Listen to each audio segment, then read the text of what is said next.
मैं doctor A K. Kaushik, chairman popular group of hospitals, surgeon एवं laparoscopic surgeon हूँ और आज एक पत्रकार वार्ता का आयोजन किया गया जिसका विषय है बच्चों में गुर्दा रोग का इलाज का सुविधा। आज पॉपुलर हॉस्पिटल तकनीकी क्षेत्र में लगातार उन्नति कर रहा है और नए नए टेक्नोलॉजी को जोड़ता जा रहा है। इसी के तहत आज एक नई मशीन हम लोगों ने खरीदी है जिसका नाम है CRRT machine, continuous renal replacement therapy machine, जिसके मदद से आज हम क्रिटिकल पीडियाट्रिक इलनेस जो कि गुर्दा रोग में होता है उसका इलाज कर रहे हैं। और हमारे साथ बैठे हैं डॉक्टर हरेंद्र सिंह जो नेफ्रोलॉजिस्ट हैं और हेड ऑफ डिपार्टमेंट भी हैं, और हमारे लेफ्ट में बैठे हैं हेड ऑफ डिपार्टमेंट पीडियाट्रिक्स एवं medical director doctor Alok Bhardwaj, और साथ में हैं डॉक्टर प्रभात कुमार और डॉक्टर निमिषा। ये पूरी टीम है यहाँ जो आपको दिख रही है, ये पूरी टीम है जो ये इस तरह के क्रिटिकल इलनेस का इलाज करती है। और गुर्दा रोग में जब तक हमारे पास टेक्नोलॉजी नहीं होगा, आर्टिफिशियल मशीन नहीं होगी, तब तक कोई भी इसका इलाज नहीं कर सकता। तो आज का विषय यही है, इसके बारे में विस्तार से आपको डॉक्टर हरेंद्र सिंह बताएंगे भी कि कैसे इस चीज़ को हम कर रहे हैं और मशीन का क्या उसमें रोल होता है, किन किन इंडिकेशंस में इस बीमारी का इलाज कर रहे हैं। मैं डॉक्टर हरेंद्र सिंह, गुर्दा रोग विशेषज्ञ पॉपुलर हॉस्पिटल। जैसा कि आज की प्रेस वार्ता का जो विषय है कि बच्चों में गुर्दे की समस्या और उसका कैसे हम लोग निवारण करें, इसी तरफ हम लोगों ने एक कदम और बढ़ाया है जो कि पूर्वांचल के इतिहास के लिए एक मील का पत्थर साबित होने वाला है। हम लोगों ने यहाँ पे एक CRRT मशीन लॉन्च की और CRRT के माध्यम से जो ऐसे बच्चे हैं जिनको हम लोग पहले रेफ़र कर देते थे लखनऊ या दिल्ली, जिनका बनारस में समुचित इलाज नहीं हो पाता था, उनका इलाज अब पॉपुलर हॉस्पिटल में हो पाएगा। ऐसे बच्चे ग्रो करेंगे, ऐसे बच्चे की ज़िंदगी हम लोग बचाने में कामयाब होंगे। और आज की प्रेस वार्ता मैं आपको यकीन दिलाता हूँ कि आज के बाद आप नहीं सुनेंगे कि कोई ऐसा बच्चा है जिसको कि इलाज के अभाव में हम लोगों ने लखनऊ या दिल्ली भेजा और हम लोग उस बच्चे का इलाज करेंगे।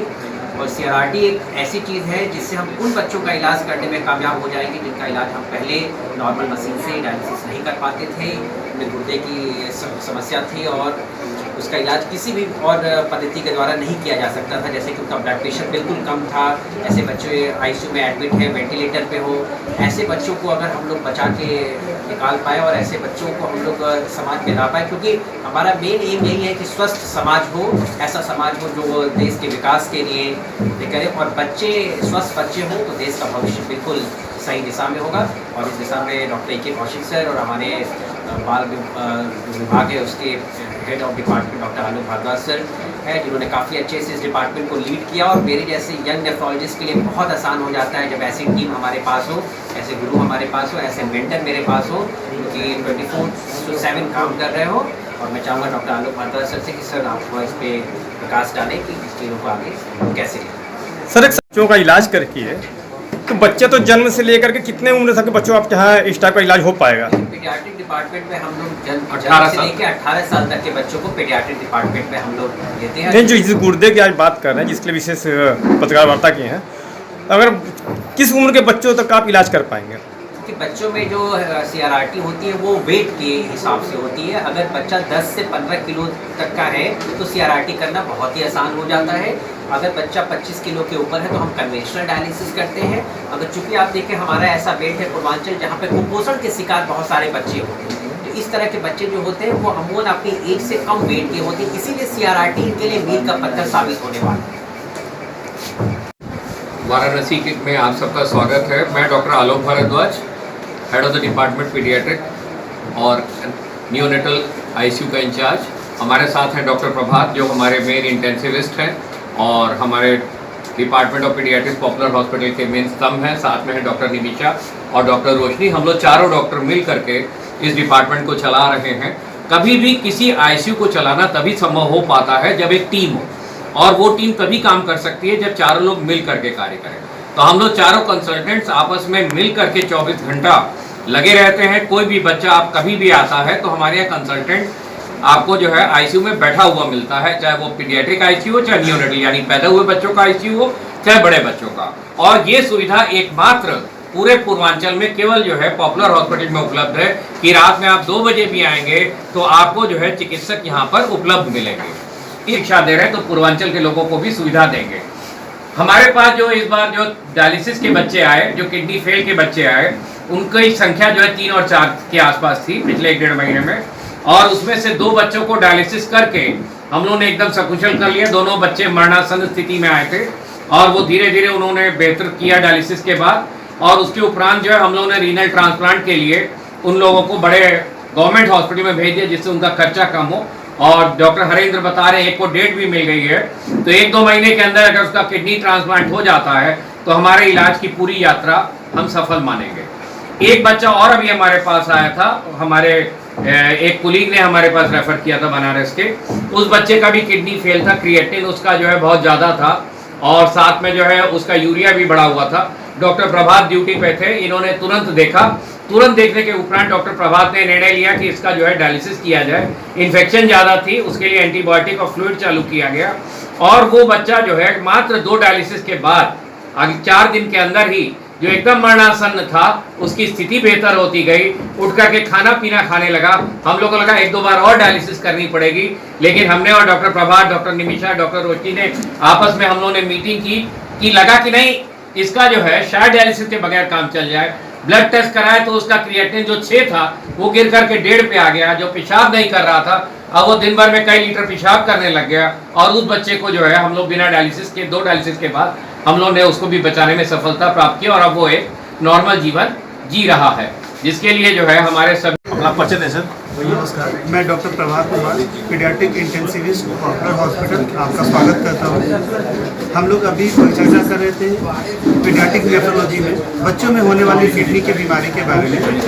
तो बच्चों की होने वाली किडनी की बीमारी में 2 तरह की बीमारियों को हम लोग कैटेगराइज करेंगे। एक है जो एक्यूट रीनल फेलियर, मतलब अभी रिसेंटली किडनी खराब हुआ है। एक है क्रोनिक रीनल फेलियर, मतलब पहले से काफ़ी दिनों से किडनी धीरे धीरे खराब हो रहा है।